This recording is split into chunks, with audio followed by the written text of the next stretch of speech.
Is it 25th already? ready to move these tokens over to the bonk land of bonk fun and radium. What is good? Chris got a haircut, looking good, dude. Yeah, I did actually. Yeah, I could see. It's funny, we always all end up wearing black on Tuesdays. I don't know how that always happens, but these legendary shirts, man. Chris, I need some new ones, bro. You gotta go. We gotta go. All right. Invest in ultra rares round 2, man. All right, we can get some more rare Emblem Vault merch up on the shelves. I got us. The Mystic hoodies, dude. Man, what a week. I feel like last week alone I lost like 5 pounds from all the stress that I was just had. I was just letting it going. But we're fine. I mean, it's like the funny thing is, I mean, behind the scenes, it's kind of, you think, oh, you're just moving tokens, bro. It is so complicated.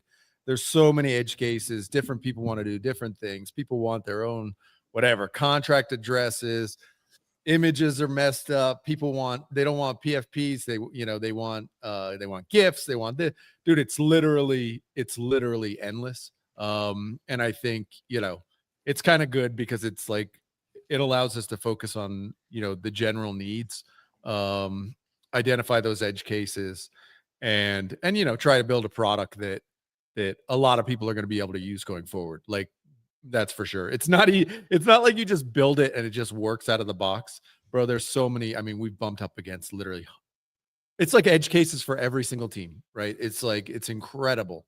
The complexity of it, surprisingly. And, but it's been good learning and, getting better every day, man.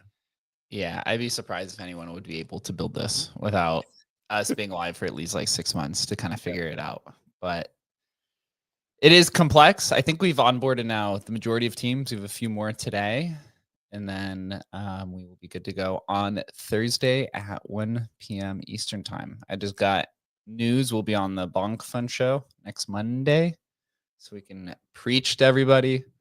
I've gotten more DMs about migrations. So I suspect it'll be a very solid attention event, which is what we were expecting. So yeah, man, it's been it's crazy how every conversation you have, like we've had a lot of these teams, we've had probably 5 calls with at least. And each time it seems like there's a new edge case or there's a new request or there's a new situation, right? Or there's somebody on the team is upset or they want to blacklist the wallet of one of the whales because he scammed them in the past. Or, right? It's just like, it's literally never ending. But that just shows that it's the moat of the platform itself, right? We did see the Believe app guys come out with their own migration tool, which was our V1, which was migrate V1, right? So they're kind of what 4 or 5 months behind, Yep. I guess, in terms of just thinking through all of it. And then they need to go through all of the 150 conversations. I was looking at the list the other day, actually yesterday, and I have like over 120 teams written down. That's just ones that I've written down. The last like week, I just stopped writing them You down. just stop writing them. It's like if they really want to do it, they'll hit me up again. Like I don't even need, it's like, yeah, at some point it's that. I think in a lot of ways, what we'll maybe agree upon, we'll come to some sort of like MVP of like what this can be public facing. And this is like the boundaries and the limits of public facing. And then always realizing there are just going to be teams that need handholding. I mean, and a lot That's of most of them.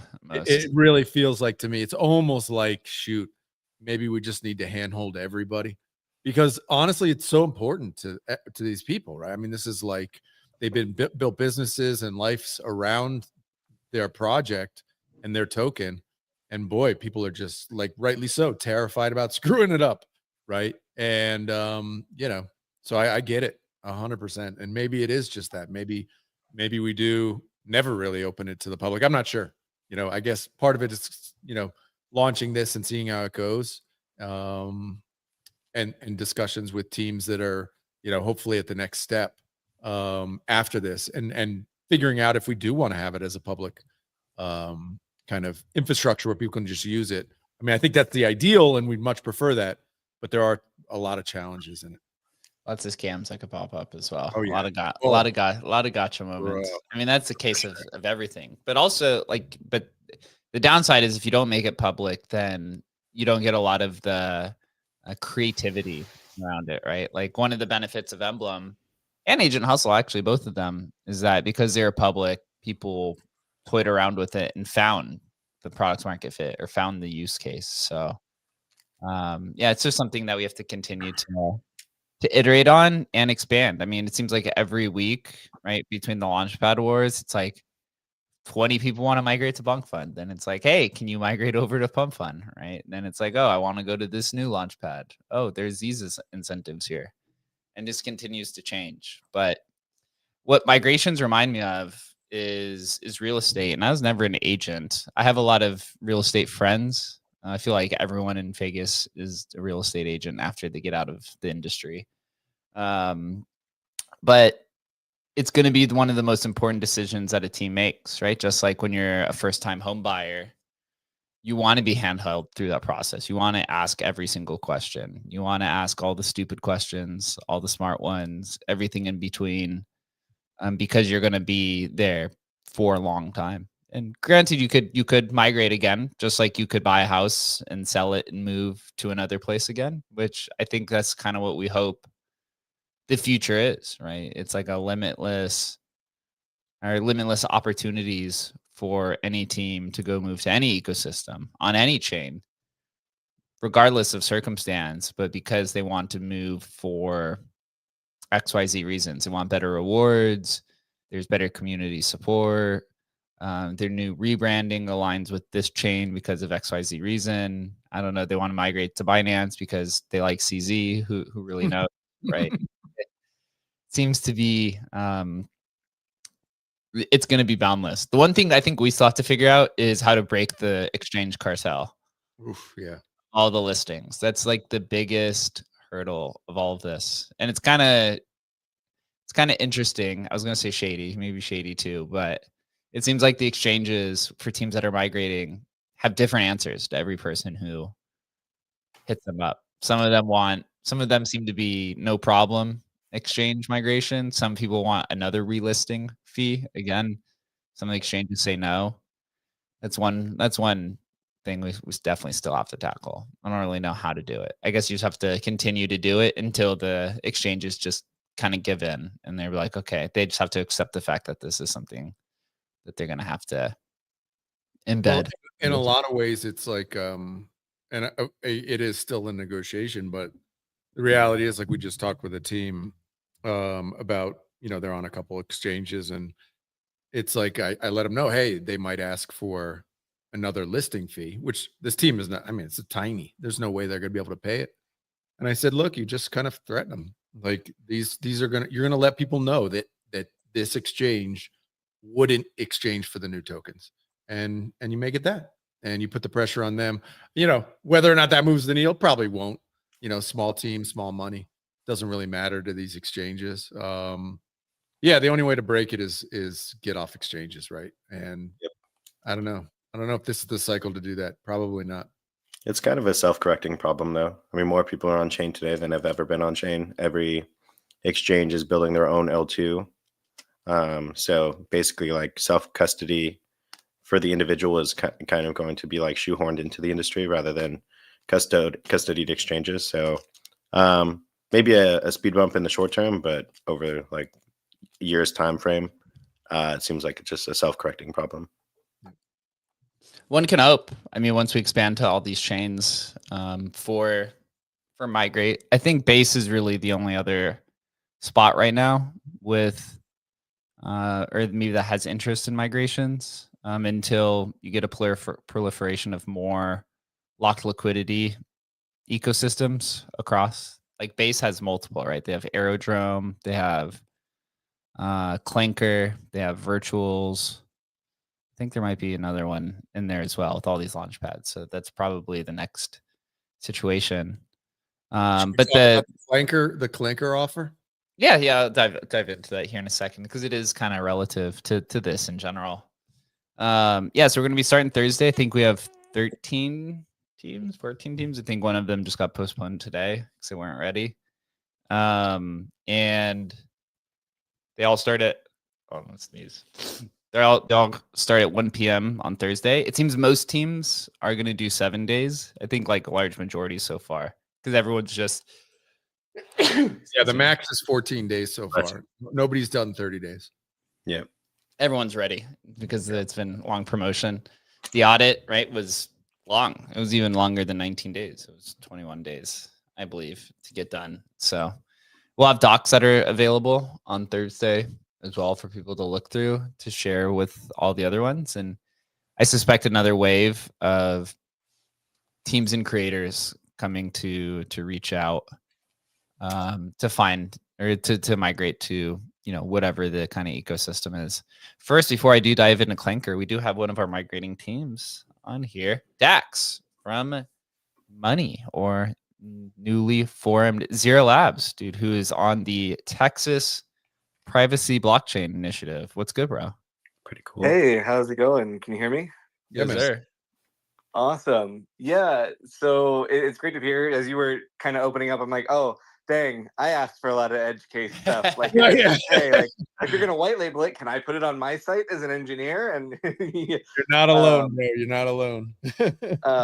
But you guys have been doing just amazing work, and we're excited to move forward. Yeah, we got accepted to the Texas Blockchain Council along with MetaMask, Foundry Digital, Mara Mining, some of the biggest names in crypto. We got to go there, and I actually got to spend all last week in Austin, Texas, meeting with members of Congress and the legislator, being like, hey, these coins, a lot of privacy focused coins or just any of the tooling that we're doing, it falls into kind of First Amendment rights, creative things. People shouldn't be afraid to build these tools or build these coins, and that you bringing up the exchanges really, really hit something home. Having talked with so many lawyers in the crypto space is like, you have to deal with the patchwork as an exchange of the 50 states, right? Every state has their own money transmitting licensing system, which means every state that an exchange operates in has an entirely separate license. And so it's a nightmare fuel for them to ever give you a straight answer, which is pretty shady. And they should just come out and say it's a complicated legal framework and I need to know where you're starting from. But, scale and feedback. And I totally agree. And I think you shouted out one of the key things is like, it might be a self-correcting problem, but I hope to see we get better transparency on that. And that's what we're fighting for as well. Yeah, we're big fans of privacy-focused cryptocurrencies and projects here. We've had many privacy-focused people on the show, including Amir Taki, who I think is like one of the kind of leaders in the privacy space. Where does it currently stand today in terms of the privacy market? I see on Solana there's been a handful of projects that have popped up with privacy forward kind of initiatives. Maybe that's just because I've been interacting with you and now my algo is just spitting out all the privacy focused stuff. But it does seem like on Solana recently, I've seen a handful.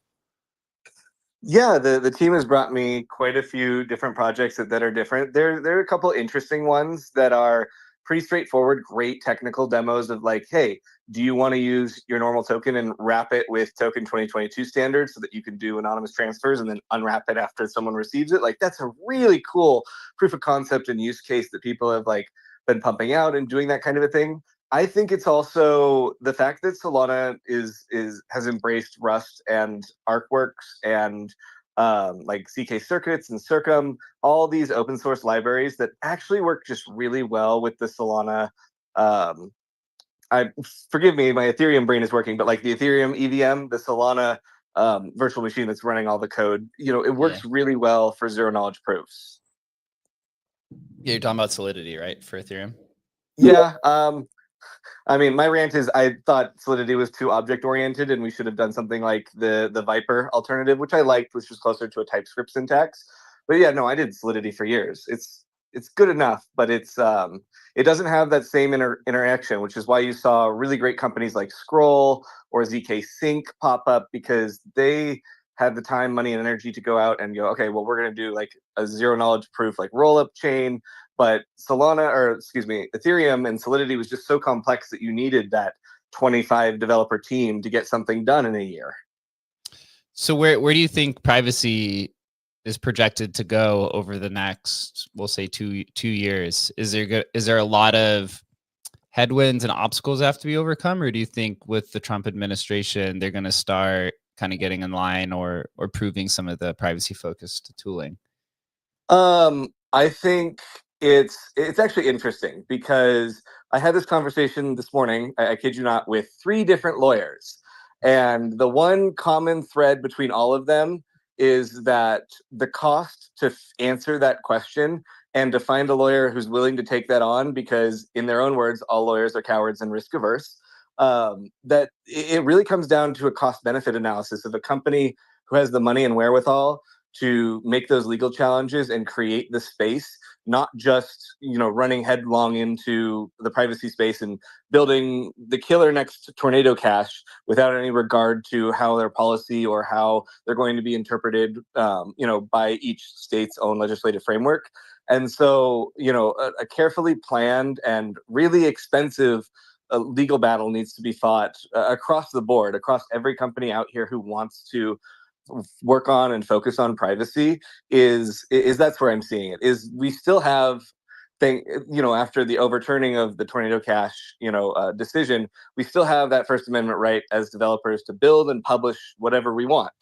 And I think that if small developers, independent developers can embrace that idea, and we can be backed by larger foundations like the Texas Blockchain Initiative or the Solana Foundation, we can run headlong into these issues and have the backing we need to rise to the challenge when these legal hurdles kind of pop up. Because like I said earlier, every state, that's kind of the problem with these privacy things, is once you throw privacy on chain, something about Wall Street, they gasp in horror and they go, well, now you're a money transmitter. And you don't want that classification because that requires licensing and you effectively become a bank. And every state has their own licensing around that. So figuring out where that leads to and where that lies and where your company and your software lies when you move from, hey, here's an open source repo to here's a production business is one of those big challenges that I don't think founders know about yet. But I think we're in a really, really, really good position to take this on. And that's why, like, proactively, I was in Austin. We already proposed legislation that says, hey, if you use bog standard encryption, everyone's been using, elliptic curve encryption, RSA for years, for decades, we've been using it, right? If you use this kind of technology to protect people's privacy, whether you're a VPN company or a crypto company, you're not a bad guy. You're not a money transmitter. You're a privacy focused company. And we proposed tax incentives and all sorts of things so that if you want to build that company here in Texas, Texas will protect you. And we had amazing feedback from both sides of the aisle, Republicans and Democrats. And we've even gotten an invite from the Democratic head of the Texas Committee on Finance, Investments, and Retirement to work with them. And we're going to be going to the North American Blockchain Conference in Dallas next month to talk more about it. Bro is on it. Absolutely love it. So once I guess you'd say with a privacy focused project, there's kind of two different parallels or two different initiatives that you have to take on. You have to go through the legislation front because privacy is still kind of in this gray area or even, borderline legal area in some jurisdictions. And then I'd argue it's almost under attack. We had by default for years that, you're allowed to do whatever you want. You can wear a hoodie in public, you can wear a mask, and you can always use a VPN. You're allowed to use private banking apps. But all of a sudden with crypto, it seems to have come under attack. And it's very, in my opinion, very hypocritical. So that's the thing you have to be aware of, is that if you're a crypto-focused privacy project, you're going to be under way more scrutiny. Yeah, it makes sense. It's been like that for as long as I've been in the industry. And then from a technical front, obviously you have to build out technology. Where are you with Zero Labs and the tech under the hood? We're moving along really nicely, and it's actually coming out. I have a working demo on chain without user interface or anything like that. It's all CLI. It works, but it crashes after about 5,000 transactions. So I have to manage memory space really, really carefully. So we're at that kind of scale of it works. I got my math to work. It works on chain. But we got to figure out it not crashing at 5,000 for the technical demos that we're coming out with in the next few weeks. So, and for those who are not familiar with Zero Labs, could you give a brief explanation of what specifically you're building? Yeah, so Zero Labs is a privacy-focused project. Our core goal is to introduce a cash-like modality. It's a big fancy word for saying, I want you to be able to load Zeracoin or USDC coin directly onto the wallet that we provide you on your phone, and you can walk up to any other person in the room and tap to pay or Bluetooth connect to them and send that money individually without needing the blockchain, because the zero-knowledge proofs provide the mathematical backstop and guarantees that you need for that transaction. And later, when you reconnect to chain, the chain just reaffirms what was already spent offline. And we've come up with a really cool nullifier system that allows you to be confident in that moment that there's no double spending, there's nothing like that, as well as just being a place where we can build and find privacy features. Just like you, Jake, I'm sure every time you come up to something with friction or a feature request, you go, oh crap, I need to add that to the backlog. So that's what we've been doing just generally every time we encounter something as a project. Like, how do we manage a war chest on chain? Making sure that we can do private pools on our side, and really just taking a step up from where places like Elusive, they pivoted or dropped the torch, picking that back up and making sure that at least for the Solana chain, you will have the option to use privacy features, regardless if you're, spending $5 or, $10,000. And we want to make sure that everyone can be included and build that on-ramp. We also have been working with Stripe and Privy, one of their cryptocurrency interfaces that they have as an SDK. So you'll even be able to, at the end of this project, we want to be able to do it like PayPal or Apple Pay, tap to pay, without you even realizing that it's crypto.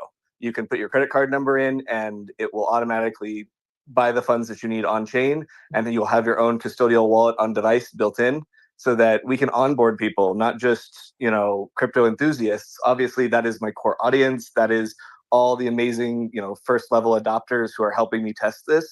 But, we want to make it so that crypto and privacy is the default, just like the Signal app. When you text someone on Signal, you don't think of all the layers of, private key exchanges that goes on and the on-device encryption that happens. You just send a message.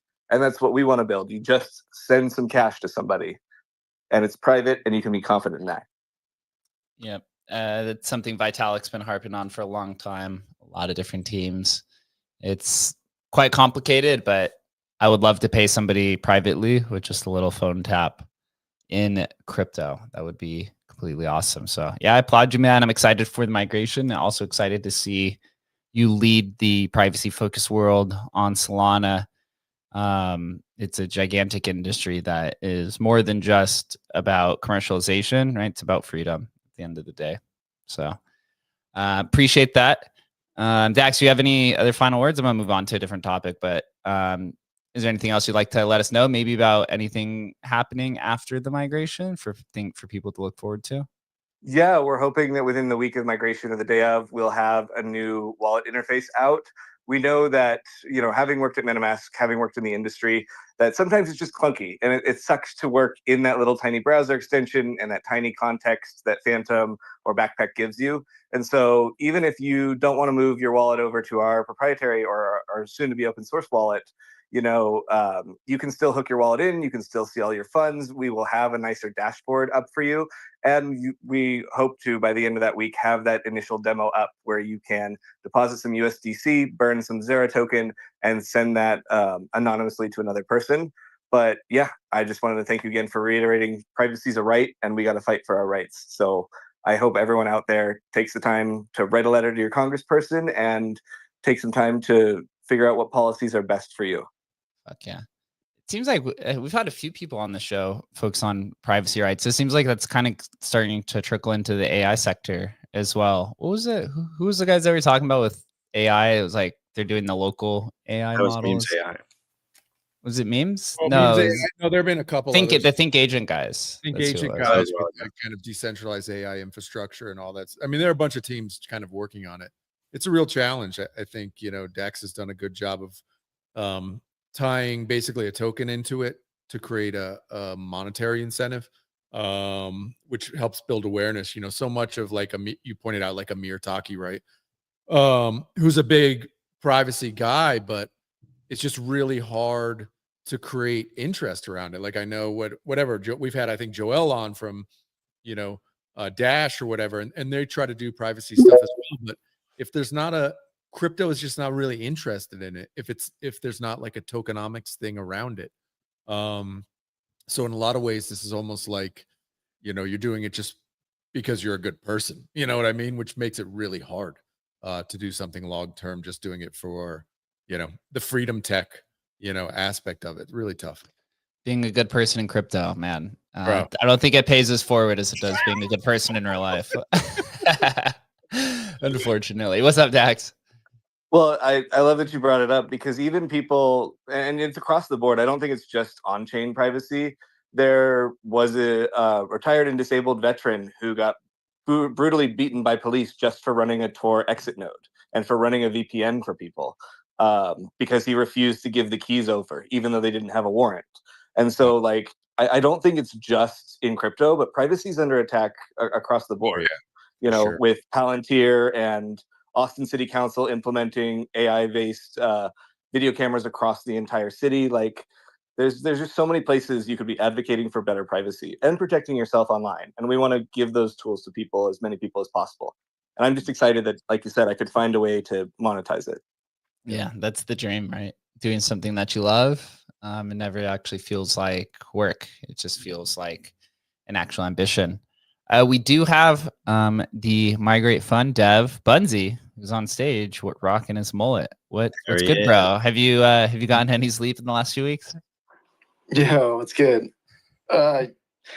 Almost getting there, but yeah, I was just saw this was going and ran a really long prompt and thought I'd join because it's but yeah, no, it's super cool to see all the conversations and yeah, excited to start talking about it more now that it's like pretty much near the finish line. So yeah, it's good stuff. Take us through, you know, building this over the last, I guess, really 3 months, right? Because we had to build the front end for the Tensorium to Hustle migration, and then go through the last 2.5 months through the audit and doing the V2 and a whole different build. So just take us through, you know, building a 0 to 1 technology essentially.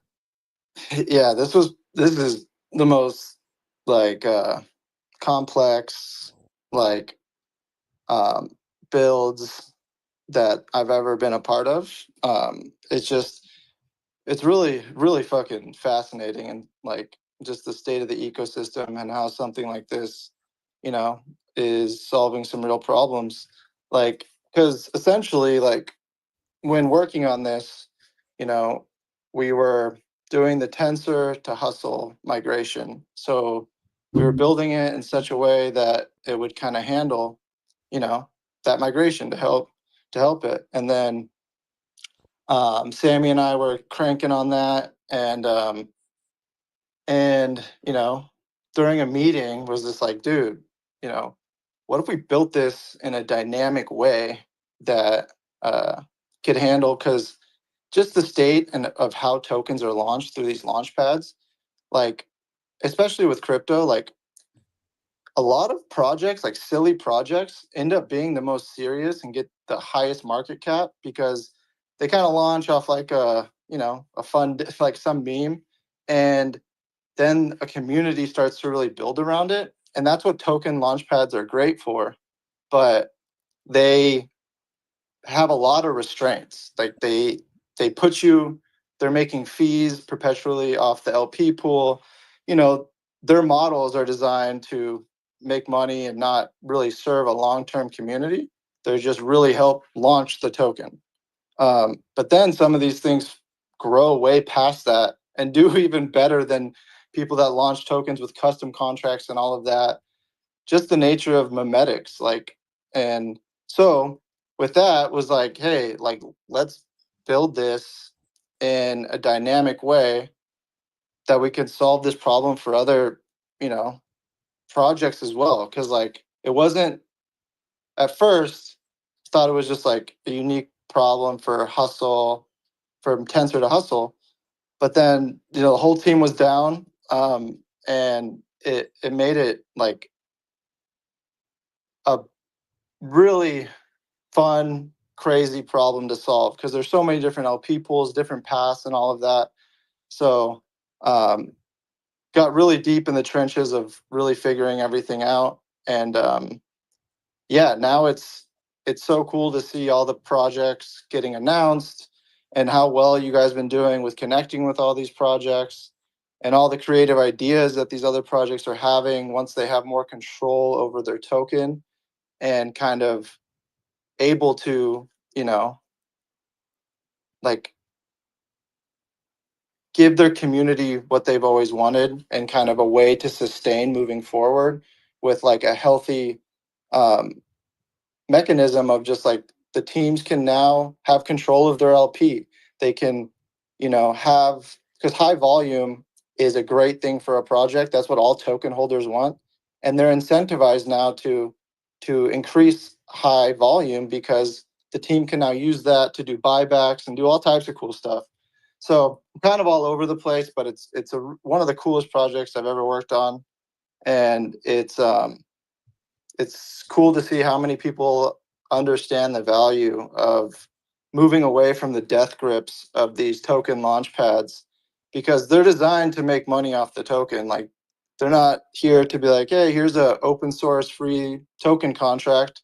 It's like, here's a no code, enter name, enter amount or whatever, like pump fund. And then they make fees off that. Like it's is what it is. But people don't realize that until their token starts doing a shit ton of volume, and then they're kind of stuck in a pump not so fun situation. Yeah, I mean you've said it right. I think for the majority of projects, right, pump fund and launch pads are the right situation for a new entrant who, you know, doesn't know how to manage a liquidity pool or doesn't really know anything about how any of it really works under the hood. But eventually, right, if you're a team like the Magic or the Monopoly Money guys like Dax, who, you know, you garner a community and attention, as well as you have some direction on where to build. You need to basically unplug from those training wheels and stand up a bike and start riding it on your own. And with that comes a lot more responsibility, right? There's a lot more attack vectors that come with that when you're running your own liquidity pool, managing tokens and multi-sigs and all of these other things. But with that comes, you know, potential runway and a new venture of your own. And that was our initial idea of Migrate Fund. Ultimately, though, ends up that, you know, a lot of people want to move to different launchpad platforms, which was not something we really expected, but is obviously something that a lot of people want. And that's completely fine. We've actually found building our own products that the majority of time when you release a product, it's generally never used in the way that you had intended it to be. That seems to be the majority of popular protocols itself, even Ethereum to a degree, right? Vitalik hates NFTs. It ends up being, although he's back on the DeFi bandwagon a little. He wants it his way, his specific way. That's the way he wants it. Right. Totally not a big fan of meme coins. Ends up being kind of like the initial thing to get, the revenue kind of model running on Solana. Bitcoin, exactly, right? The whole Bitcoin fork wars. So that tends to always be the way that technology works. And as long as you're kind of a smart founder or team and you identify that, the community or the internet wants to use your technology in a way that you didn't intend to, you should definitely lean in that, because I've seen so many teams just have it, or builders just have a gigantic ego and really not allow that to happen. And they completely lose any sort of traction that they have. Yeah, there's like hundreds of those examples out there, unfortunately. So excited to launch this. Buns, is there anything specifically that you'd like to know about the platform itself when they come on Thursday from the retail facing side of stuff? Have fun. I mean, obviously take your time, know what the projects are doing, with their, and try to inform all the other community members. And yeah, just pay attention to the dates, as some of them, all the projects are doing things different. But yeah, it's going to be a really cool process, and putting the final touches on it. There'll constantly be iterations and updates, but the foundation is pretty much laid, which feels really good. Now we can start adding more bells and whistles and stuff. But yeah, it's great to see so many projects seeing the value, because yeah, like I said, just the state of launch pads and stuff, and the way tokens go into market, is why this exists. And there's going to be so many different other directions to take this, of like, meta shift all the time, but now you can always have control over your project and kind of make the best decision for your community. And tools like this allow that, which is super empowering and super cool to be building and help push into the ecosystem. Yeah, we'd like to build some, and we plan to intend to build some SDK like tooling so people can build on top of it. That was actually like one of the first things that Dax had asked when he talked to us a few months ago. But yeah, we have a partner that will be rolling that out with next month. Now that we've got a lot of that stuff built out, makes it a lot easier to do, a lot more safe, and also from a competition standpoint, where you have all these other launch pads or teams who said they're going to build their own migration tool, they could just use our SDK and they don't have to go through the whole process, right? So it's kind of like a win-win for everybody. Dax, can I ask, what was the just for the sake of like building it the best we can, like what was the use case for the SDK, or like I'd say SDK generally, by the way. Yeah, but good. Well, just curious as a project what you were looking for. Yeah. So it was because, like I said before, like we're releasing kind of our own wallet interface, and I spent a lot of time and energy and when I worked before at like MetaMask, my whole thing was working on the wallet, working on these interfaces. How do I build a trustworthy and meaningful like user experience? And the fact of the matter was, with that and what we had built out for our original Monopoly Money site, I had an entire downloads database. I had a full web app running everything you could want: comments, feedback, downloads for SDKs, a full package manager. And so as a project, we built up this really strong ecosystem and sense of trust with our community members, to the point where like if it wasn't on our domain, they didn't want to do it. And so it was a matter of wanting to leverage that trust that we worked so hard to build, that if we wanted to do a migration tool or something like that, that we could just build it in as a single or a couple button click kind of flow for the end user. And if I could just, throw that on my site. And that was kind of the initial basic ask. Does that make sense? Totally. Yeah, dude, that will totally be like baked in. No, I'm just curious because like all these teams are so creative with kind of what they're trying to do, and as we move towards the phase of building out that tooling, just getting some of the input and like use cases is helpful. And this, what better way than right from the horse's mouth? So no, yeah, that makes a lot of sense. That's like just to be able to like brand it and kind of have that trust factor and control the whole UX makes a lot of sense. Yeah, and trust me, I as an engineer, I value that too. I don't know if Jake passed it on to you, but every time we're on a call, I tend to find a bug and tend to be like, oh, this state is stale here, or and I totally get that. That's you need that meaningful feedback, and I appreciate you Oh guys yeah, taking yeah. it. No, for sure, dude. Well, yeah, dude. That's obviously keep in contact with the team and stay in touch because that's super helpful. It sounds like with your background, that's like helping test that phase is going to be really cool. So um, that sounds like a really good fit because I don't know how many other teams have like technical members. Like it sounds like you definitely have the chops. So that's a cool. We Stoked I actually was able to jump up and chat. surprisingly, and not surprisingly, but yeah, because of so many teams that are migrating are kind of these AI um, teams. They do have quite a bit of technical stuff. My only concern with like an SDK where people can do it is just trying to tamp down the scammers, man. I could see it, man. Just so many fake sites coming up.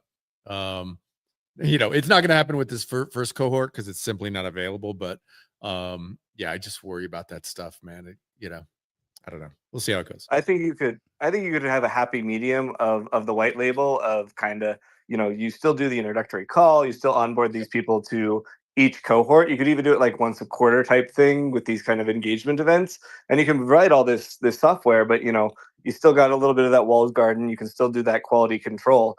And that also means you can still collect that meaningful feedback. And please use me. I love breaking things. If there's something I can break for you, I will break it for you. Bro, me too. I'm so good at breaking things. It's sick. It's the best. Yeah, that's always the goal when we're doing testing, is to try to break it in any way possible. Yeah, but that is a good thought. I think obviously in the earlier days, I think we'll have it like, some type of API protection around. But the contract, like the program on Solana is fucking so good. Like Sammy did such good work, and like you can't really fuck with it. Like it would take, there's scams everywhere. And everyone's responsible for their own clicks, but the contract does what it's supposed to do. So, and handles so many edge cases now that like something like this, is really well positioned to be a very robust SDK solution for all types of developers and teams. And that's the great thing about programs and smart contracts on Solana is like all the parameters need to be put in place, and especially with the audit going as well as it is, like this thing's fucking for real. Like this is the juice. So it's dope. What's good, Dax? That's awesome to hear. I had a quick kind of question around it. Is how you guys at least navigated like the front end side of that, because I know for me, like lately we've been seeing like the 0-click pass-throughs, like the virus with the exploit through Mac, where they can just send a text message and it'll take over your clicks for you. And there's preventions for that. Like what? we were running. Yeah. You haven't seen the 0-click, zero interaction exploit that was just. I thought they fixed that, didn't I? I updated my Mac like, I don't know, 2 or 3 Yeah. weeks. Wait, say that again. They did, but it was an unpatched 0-day for a while, and so like I have mitigating stuff, and this is something we ran into as a project with it being a massive complex state React app for at least the front end stuff. Is like I implemented Zscaler, that sandboxing of the browser, and it was a fight to get approved by Zscaler. Do you guys ever run into those kinds of issues or take that security like that, or do you think the model that we have and that kind of adoption of that mentality of it's good enough, everyone's responsible for that clicks is a good enough security merit, posture? Well, I mean, once you get into someone else's website, the amount of security options, like security is a very layered onion, right? If you're talking about being able to protect against malware on someone's device is a completely different conversation than like SDK. Because like if something happens with Apple where someone can control and get into your device and make signatures on your behalf, that's a whole nother level of security. Like that's nuts.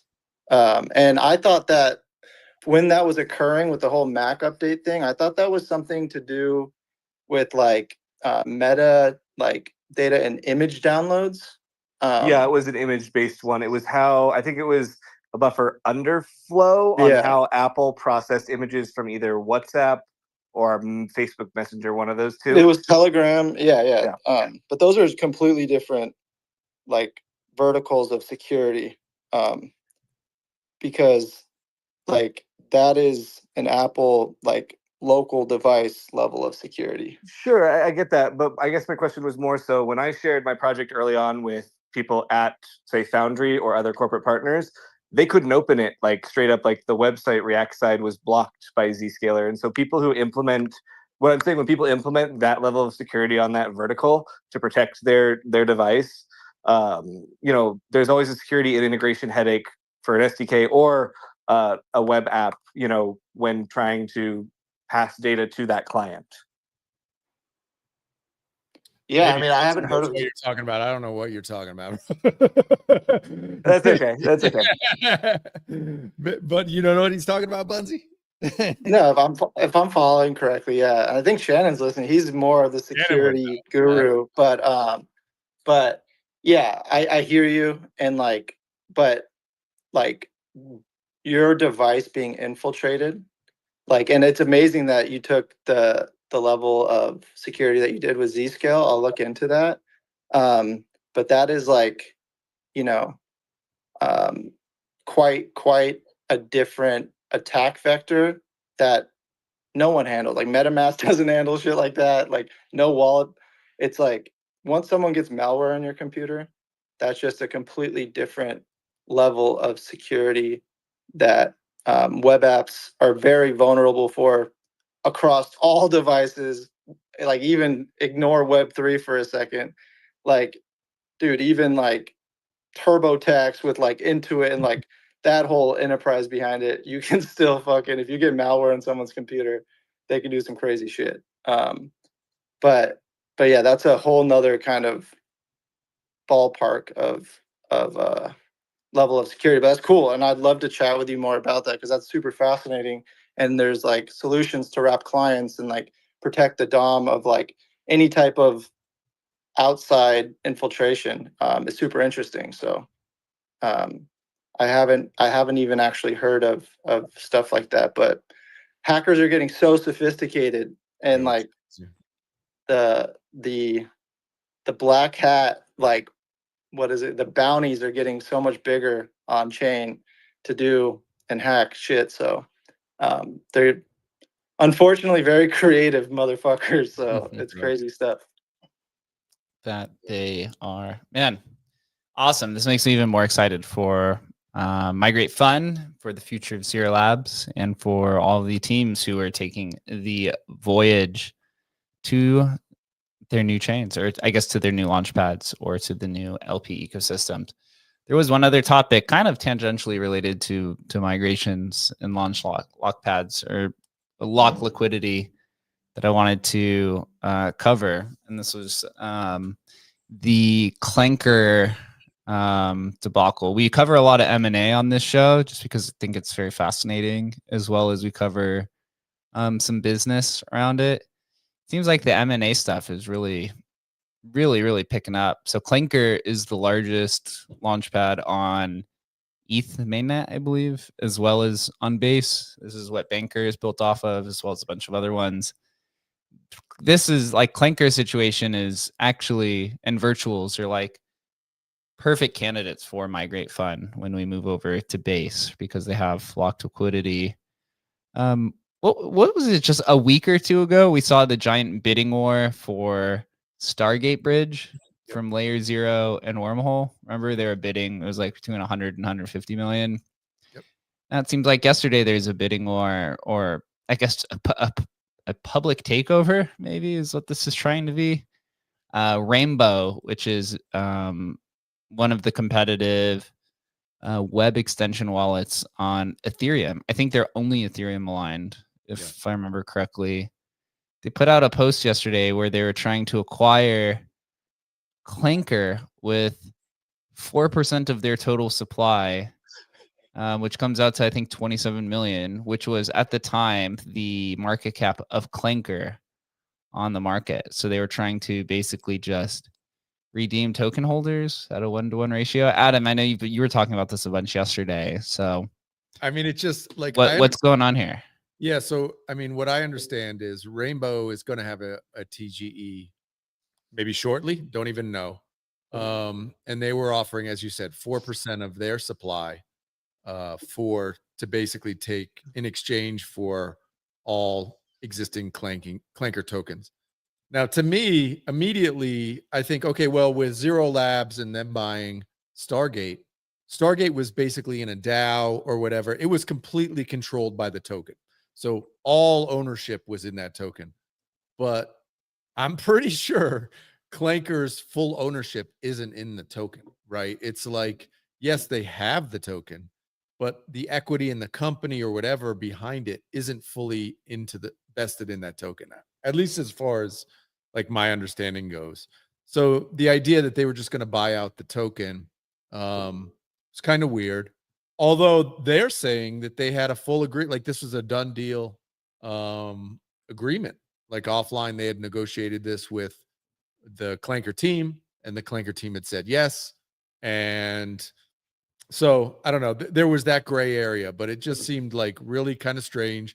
And my gut feeling went to, oh, wow, they're trying to basically peg a value of a very small percentage of the total Rainbow token to then give Rainbow this crazy valuation, because at 4% for 27 million, this put the total value of Rainbow's token at like nearly $700 million, which seems outrageously high for a wallet that not a whole bunch of people use. So I don't know. It could just be like these tokenomic games don't really understand that at all.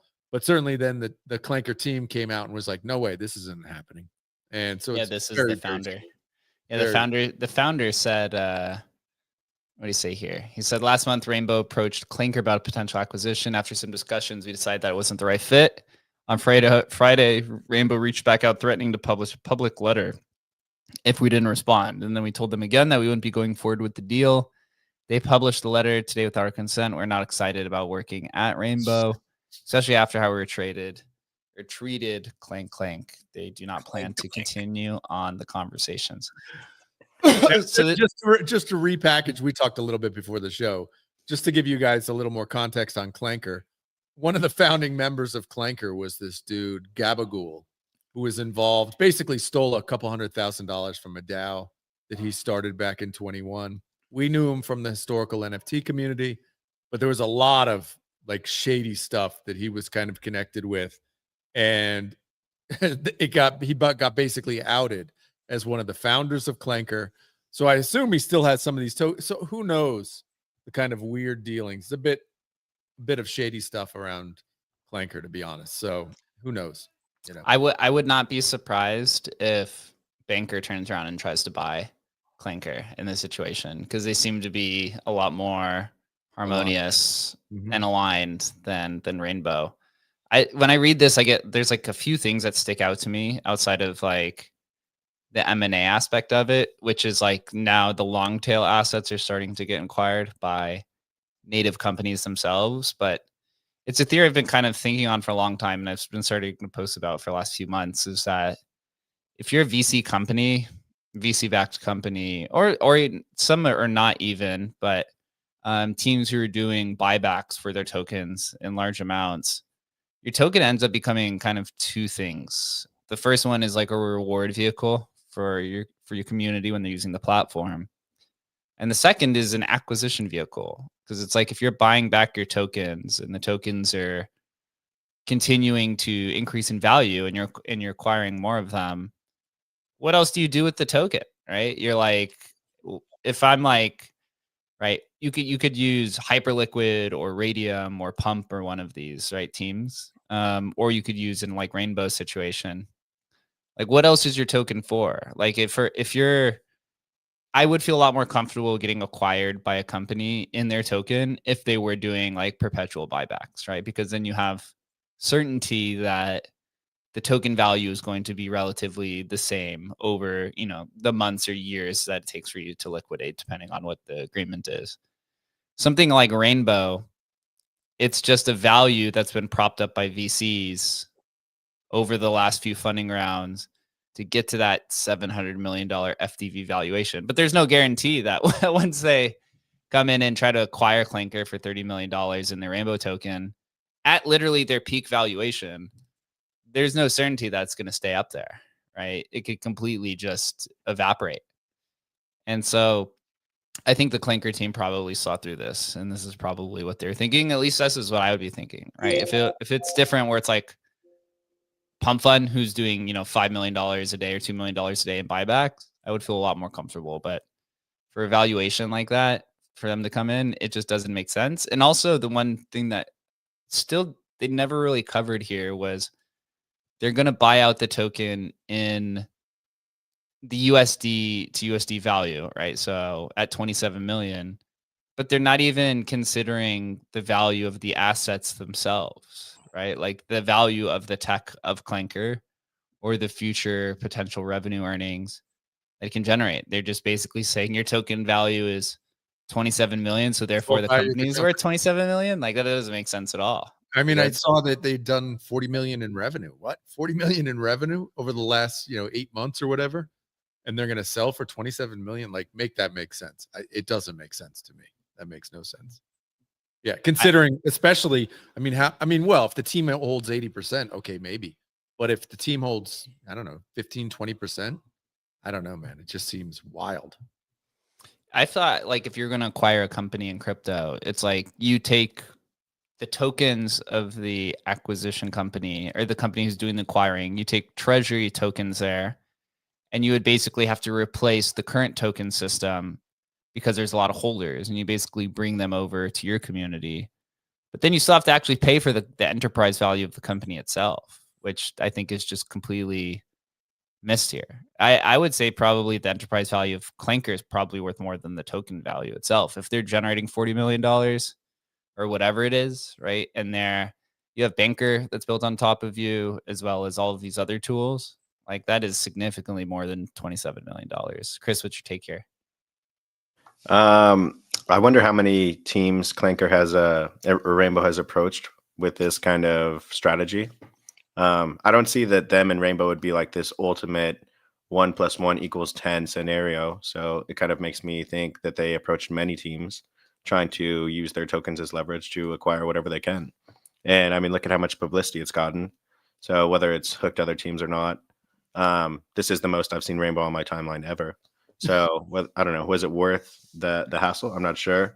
I don't know if the acquisition itself makes sense, but you should always be wary of teams that don't really value their token. Anyone that's trying to do everything they can to get rid of their token makes it seem like their token is worthless. So that's why I think that the dynamic is changing. For so long, it was like a race for community for teams to get rid of their tokens, but now it's a race for teams to be the biggest holders of their tokens, not only through high FDV games, but actually through acquiring it on the open market like every other buyer does.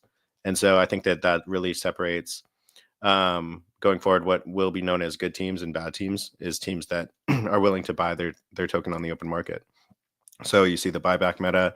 And I think that's like one of the healthiest thing in the space, because for so long, we've just all these teams have always raced to get rid of their token by fleecing retail investors to pay off their VCs or whatever it would be. And I think finally that dynamic is changing. As far as this specific deal, I think Banker is a way better steward and way better partnership for something like Clanker than Rainbow would, but we'll have to see how it plays out. Yeah. Well, what do you think then about acquisitions now? It does seem like it's going down, kind of getting now to the newer, innovative, kind of shiny, flashy technology of crypto markets. what do you think that means for overall crypto? Is it institutions are done acquiring, or does it mean now like we're just a much more mature market where consolidation's taking place? Oh, I don't even think acquisitions have started. This is like early acquisition season. These things will get out of hand. You're still seeing them valued in the millions. They should be valued in some of these at least in the billions for acquisitions.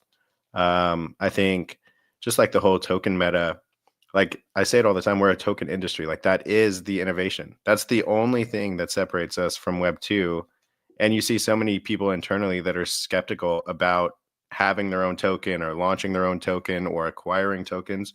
It's like, well, then you probably are in the wrong business, because that is the core innovation of this entire industry. And I just think it's becoming way more acceptable and way more realized. And so at the end of the day, they're social coordination mechanisms that are used to incentivize people and reward people for using their product or onboarding to their product, or incentivizing whichever kind of human behaviors that would make their protocol function or grow faster. And I just think that, you know, the treasuries, the team should have the biggest treasury of their token, whether not from these high FDV games, but actually from acquiring it on the open market. I believe that teams should be the biggest net buyers of their token, granted that their revenues are there. That should be the goal. If you don't see value in your token, I don't know why you would expect anyone else to. And the way that you actually showcase that you do value your token is you're willing to exchange your cash for it. And so I think it's just a new business model, and I think that it needs to be embraced. And I think that the days of being skeptical of tokens is kind of in the past. I think we're finally getting there, which is the core innovation of the industry. So I think that's really healthy. What you think about M&A overall here? I think, well, I'm not really sure about like with Clanker. Like part of me is like, you know, it seems like there's not a lot of activity on base, and I'd love to see Clanker's chart of revenue. I'm sure it's like going off a cliff because I don't see anybody minting tokens on the timeline anymore. So I don't know. Part of me is like, I'm not buying the base thing. I just feel like they're trying to make it work over there. They're trying to generate interest, but I just think the activity is actually happening on Solana. I just don't feel it happening on base. I think it's just artificial.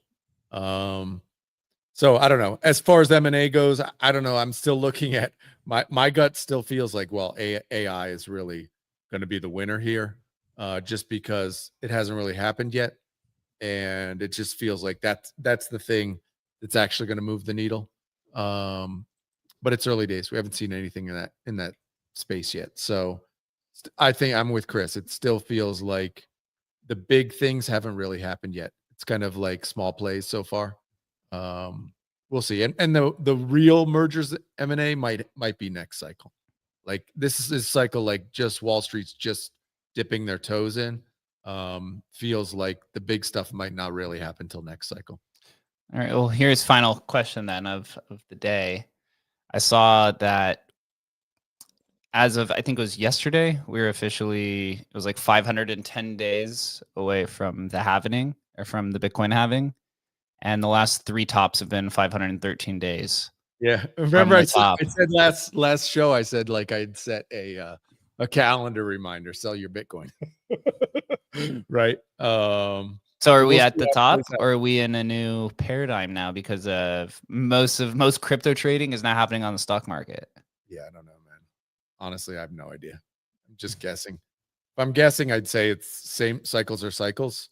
But it feels like we have more to run this cycle, but maybe it always feels that way. I don't know. Could be wrong. Maybe take a little profit.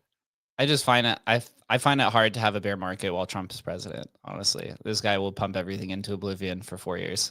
This guy's watching the daily chart. He's watching the daily stock chart every day, posting. Chris, what do you think?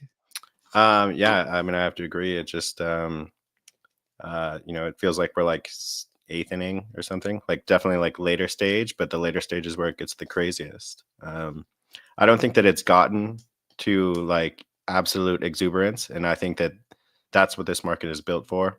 And I don't see how you can have companies literally aping billions of dollars into altcoins and not get a complete like exuberant market at one point or another. I just don't think that we've seen that. I think that there is like true innovation happening at its core, and I think I don't think that institutions are dipping their toes in. I think that they're literally diving headfirst into the markets and putting spot altcoins on their balance sheet, and that's never happened before. So base case is always that this shit bubbles up, and you have these fixed supply assets and you have billions of dollars coming in at one price or another. What price is that? I don't know. We'll see. But I don't really see how this doesn't get completely out of hand. Last cycle, you saw back to back stadium purchases, naming rights. I mean, like, people were buying yachts. People were, doing everything under the sun that landed them all in prison.